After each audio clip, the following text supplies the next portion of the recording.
Thank you. Wow. Oh my God. Ladies and gentlemen, welcome to the series finale of the White House Correspondents Dinner. Oh man. My name is Hasan Minhaj, or as I'll be known in a few weeks, number 830287.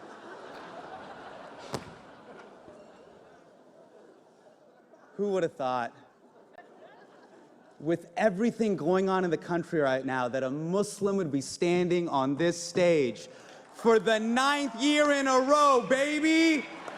We had 8 years of Barack. What's another year? I see you, fam. I see you, Barry. What you doing right now? You jet skiing while the world burns? That's cool. That's cool. That's cool. For those of you who don't know me, I am a correspondent on The Daily Show on Comedy Central. Now, I see some of you whispering to each other, what is Comedy Central? It's basically an internship for Netflix. I'd like to thank Jeff Mason and the White House Correspondents Association for having me. I would say it is an honor to be here, but that would be an alternative fact. It is not. No one wanted to do this. So of course, it lands in the hands of an immigrant. It's how it always goes down. No one wanted this gig. No one. Don Rickles died just so you wouldn't ask him to do this gig, all right? R.I.P. to Don Rickles, the only Donald with skin thick enough to take a joke like that. R.I.P. to the legend. I'm sorry. That's my only Trump joke. I was explicitly told not to go after the administration. I promise you, that's my only Trump joke. You were not told that. Believe me.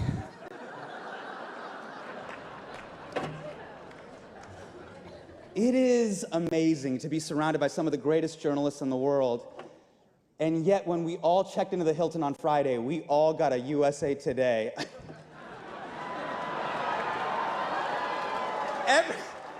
Every time a USA Today slides underneath my door, it's like they're saying, hey, you're not that smart, right?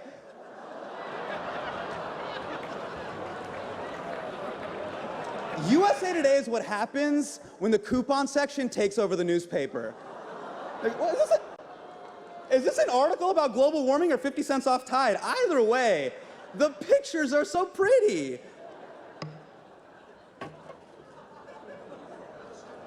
Tonight is about defending the First Amendment and the free press, and I am truly honored to be here, even though all of Hollywood pulled out now that King Joffrey is president and it feels like the Red Wedding in here.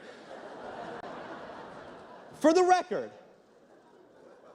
the WHCA is a group of journalists who cover the White House. They are not King Joffrey's goons, so I'm so glad you guys are all here tonight to honor a great American tradition, because we all know this administration loves deleting history faster than Anthony Weiner when he hears footsteps. So thank you for being here. Okay, listen, I get it. We gotta address the elephant that's not in the room. The leader of our country is not here. And that's because he lives in Moscow. It is a very long flight. It'd be hard for Vlad to make it. Vlad can't just make it on a Saturday. It's a Saturday. As for the other guy, I think he's in Pennsylvania because he can't take a joke. Now, for the 9 people watching on C-SPAN, there also was another elephant in the room, but Donald Trump Jr. shot it and cut off its tail.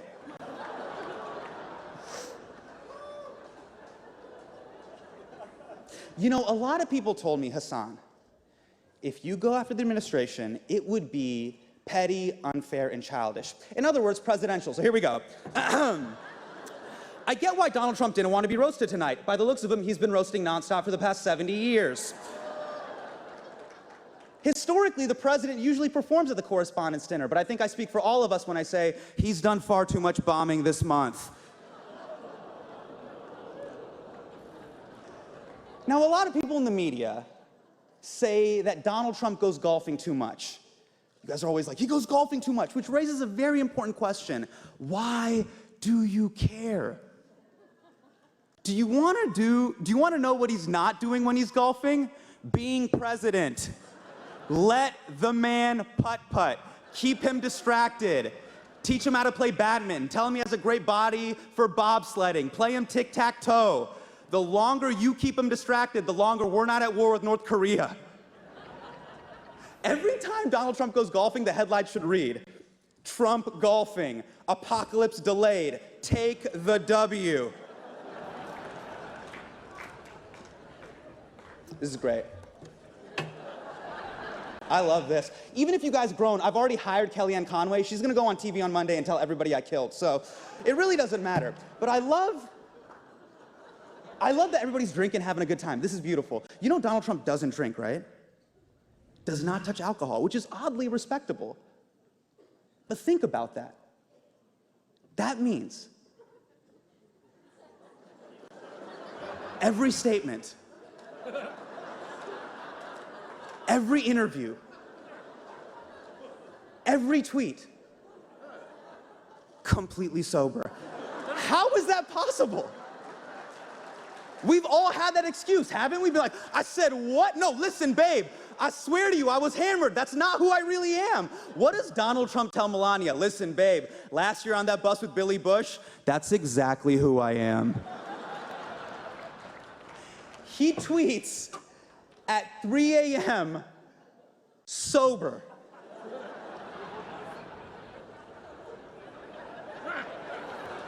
Who is tweeting at 3 a.m.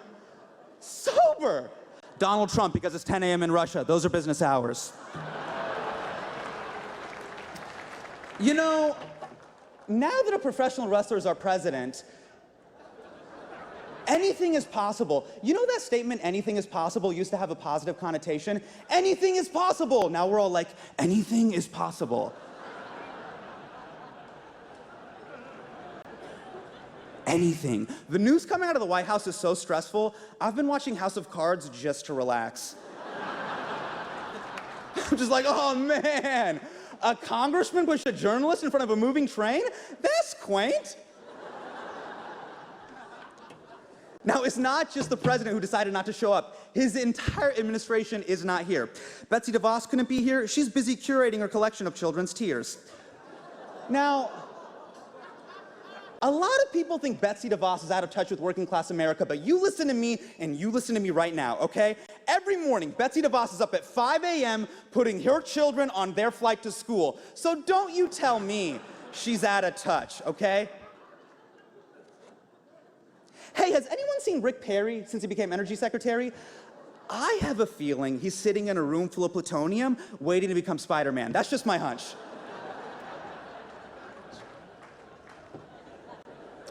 Now, a lot of people think Steve Bannon is the reason Donald Trump dog whistles to racists. And that is just not true. Ask Steve Bannon. Is Steve Bannon here? I do not see Steve Bannon. I do not see Steve Bannon. Not see Steve Bannon. Not see Steve Bannon. Not see Steve Bannon. Frederick Douglass isn't here, and that's because he's dead. Someone please tell the president. Mike Pence wanted to be here tonight, but his wife wouldn't let him because apparently one of you ladies is ovulating. So, good job, ladies. Because of you, we couldn't hang out with Mike Pence.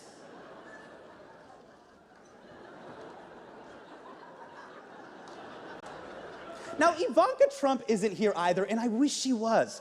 Because if she was here, I would ask her the question that we're all thinking. Why? Why do you support this man? Because I get it. We all love our parents, but we wouldn't endorse them for president. Like if someone's like, hey, Hasan, should your dad be president of the United States? I'd be like, my dad? Najmi Minhaj?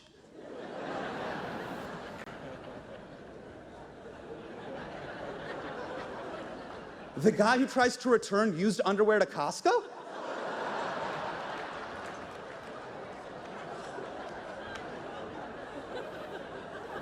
No! Jeff Sessions couldn't be here tonight. He was busy doing a pre-Civil War reenactment.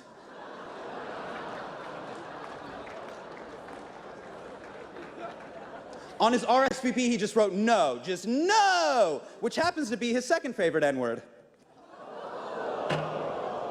You know, even Hillary Clinton couldn't be here tonight. Hillary Clinton she could have been here, but I think someone told her that the event was in Wisconsin and Michigan, so. What? What? You guys. You know, Nate Silver told me that joke would kill. Nate Silver told me there was a 74.1% chance of that joke killing. I believed you, Nate.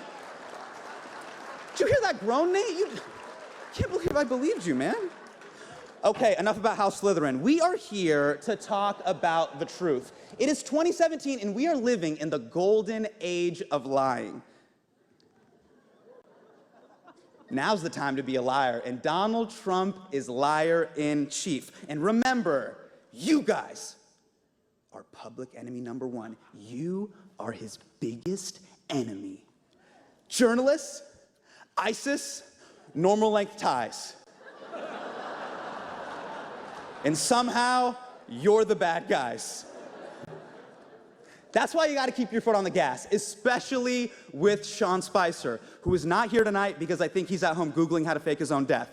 But I love it when you give it to Sean Spicer. Sean Spicer gives press briefings like someone is going through his browser history while he watches. Just panic, like, no, wait, stop it, stop it, stop it, stop shaking your head, stop shaking your head, stop shaking your head. We'll talk about this tomorrow. It is the best. Now, you guys are laughing, but realize Sean Spicer's been doing PR since 1999. He has been doing his job for 18 years, and somehow, after 18 years, his go-to move when you ask him a tough question is denying the Holocaust. That is insane. How many people do you know that can turn a press briefing into a full-on Mel Gibson traffic stop? Only the Spice Man. Only the Spice Man. You know what's crazy? Every day on The Daily Show, we do these jokes all the time. We're like, the administration lies, Trump flip-flops. It doesn't matter. His supporters still trust him. It has not stopped his momentum at all. It's almost as if The Daily Show should be on C-SPAN. It has left zero impact. It's true. And I realized something. Maybe it's because we're living in this strange time where trust is more important than truth. And supporters of President Trump trust him. And I know journalists, you guys are definitely trying to do good work. I just think that a lot of people don't trust you right now. And can you blame them? I mean, unlike Anderson Cooper's bone structure, you guys have been far from perfect. Remember election night? I mean, that was your Steve Harvey Miss Universe moment. The look on your faces at 11 p.m. on election night, it was like walking into a Panera Bread and finding out your 6th grade teacher has a part-time job there. I was like, what? Mr. Leddington?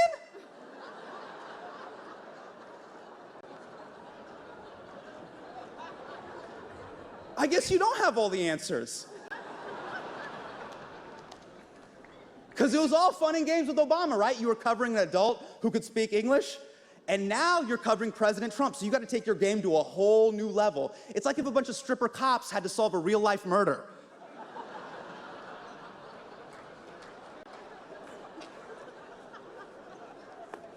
Fox News is here. I'm amazed you guys even showed up. How are you here in public? It's hard to trust you guys when you backed a man like Bill O'Reilly for years, but it finally happened. Bill O'Reilly has been fired. But then, you gave him a $25 million severance package, making it the only package he won't force a woman to touch.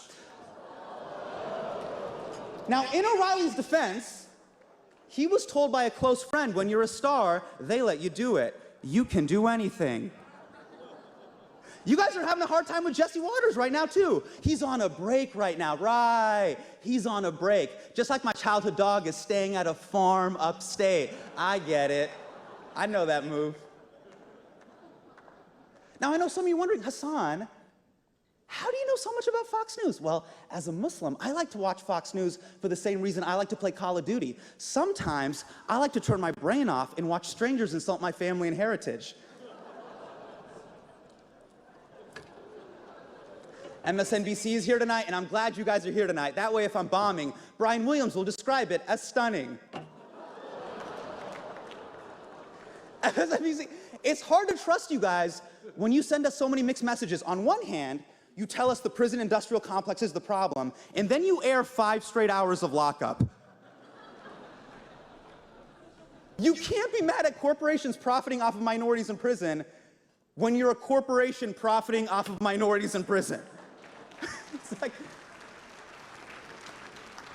I have one quick request. MSNBC, please tell Rachel Maddow to chill about Trump's tax returns. I don't know what you think you'll find in there, but there isn't going to be a line item that just says bribes from Russia. That's not how it works. You're going to be like, oh, I found the 1040 USSR. It doesn't work like that. You're the liberal news outlet. Like, we dress the same. I look like a melanin version of Chris Hayes.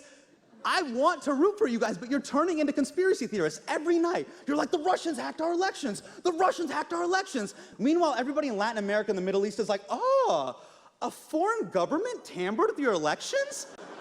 What is that like? Do tell, MSNBC. Just pump the brakes. We're only on day 100. By the end of the year, you guys all gonna have tinfoil hats and jars of urine all over your desks. Now, I had a lot more MSNBC jokes, but I don't want to just ramble on, otherwise I might get a show on MSNBC.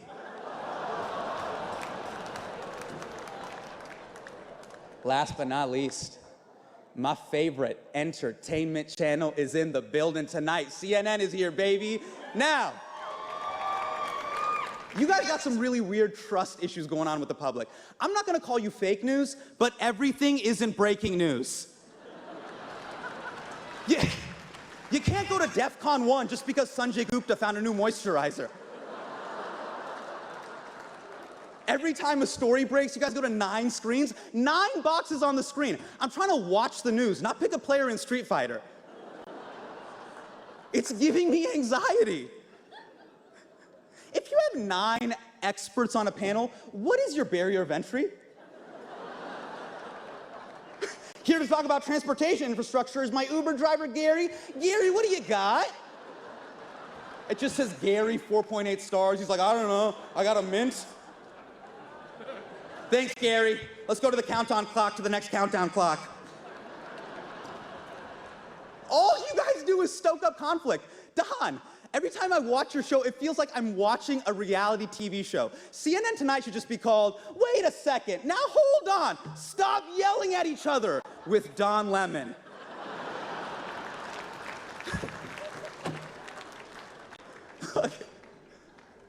You know your news, right? Come on. But every time I watch CNN, it feels like you're assigning me homework. Is Trump a Russian spy? I don't know, you tell me. Tweet us at AC360. No, you tell me. I'm watching the news. But it feels like I'm watching CNN watch the news.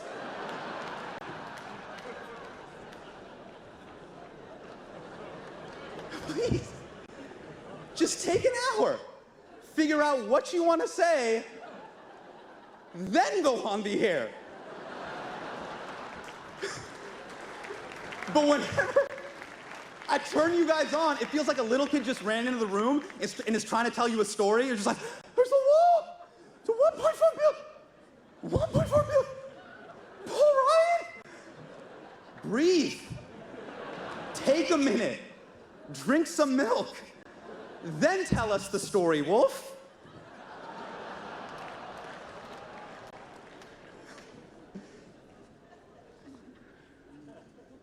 I know I'm busting balls. I don't have a solution on how to win back trust. I don't. But in the age of Trump, I know that you guys have to be more perfect now more than ever. Because you are how the president gets his news. Not from advisors, not from experts, not from intelligence agencies, you guys. So that's why you gotta be on your A game. You gotta be twice as good. You can't make any mistakes. Because when one of you messes up, he blames your entire group. And now you know what it feels like to be a minority.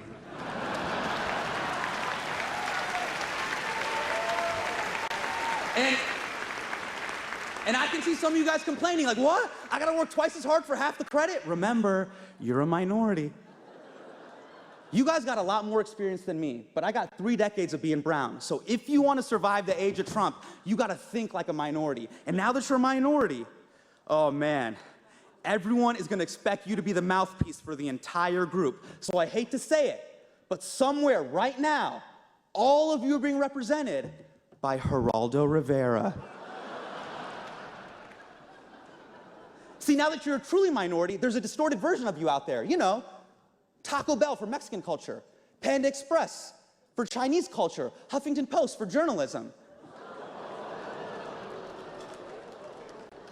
And then, when you actually manage to do great work, you get hit with the most condescending line in the English language. Hey, you're actually one of the good ones. Then you have to smile and say thank you. Kind of sucks, doesn't it? By the way, you guys aren't really minorities, you guys are super white. But I can see MSNBC being like, we got our minority card. No. But your work is invaluable. And I mean that as a fake journalist. I am rooting for you. We're 100 days in, 1,360 days to go. You guys are running the marathon, and I'm at the half-mile mark giving you tape for your nipples. So I'm wishing you nothing but the best.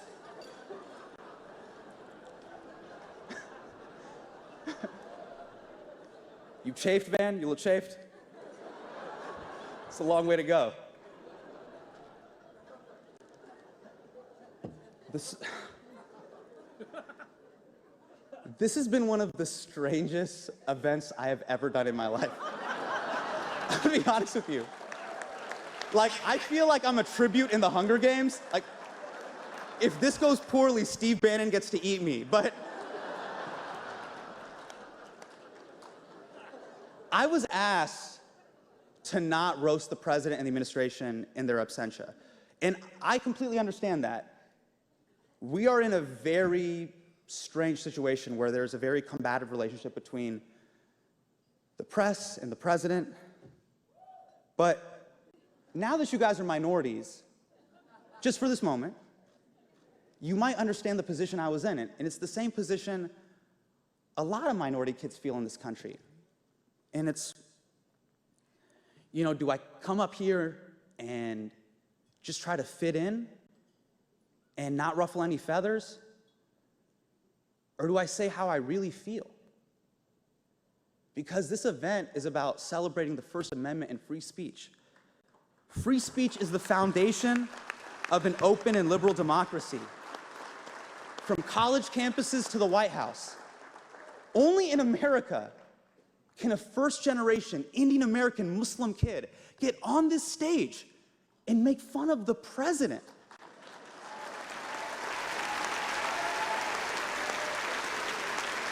The orange man behind the Muslim ban.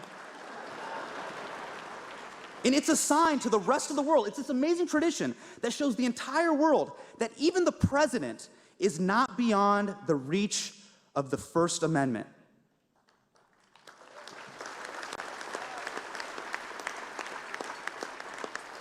But the president didn't show up because Donald Trump doesn't care about free speech. The man who tweets everything that enters his head refuses to acknowledge the amendment that allows him to do it. Think about it. It's almost, what is it, 11? It's 11 p.m. right now. In 4 hours, Donald Trump will be tweeting about how bad Nicki Minaj bombed at this dinner. And he'll be doing it completely sober. And that's his right. And I'm proud that all of us are here tonight to defend that right, even if the man in the White House never would. So I'd like to thank the White House Correspondents Association for having me here. I want to thank all of you. I want to thank Woodward and Bernstein for inspiring a generation of journalists. And I would like to thank Donald Trump for inspiring the next. Thank you so much. It's been an honor. Good night. I love you. Thank you. Thank you, guys. Thank you so much. Thank you, guys. Thank you. I really appreciate it. Thank you.